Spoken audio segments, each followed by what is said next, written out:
ดองทางคุ้มตายามเลิกดีมีชัยว่าสี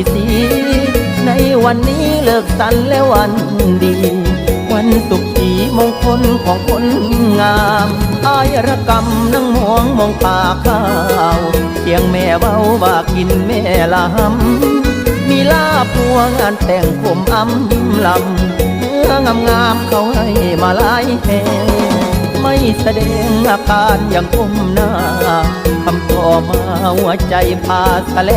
งเจ้าสาวสวยเจ้าบ่าวหล่อเล่าแหงสินสอดแพงกินดอง2 ล้านบาท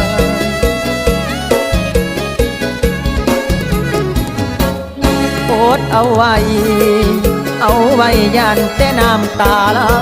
อดไปจนว่าเจ็บจนมันบอกกล้าเสียนหน้าเพิ่นไป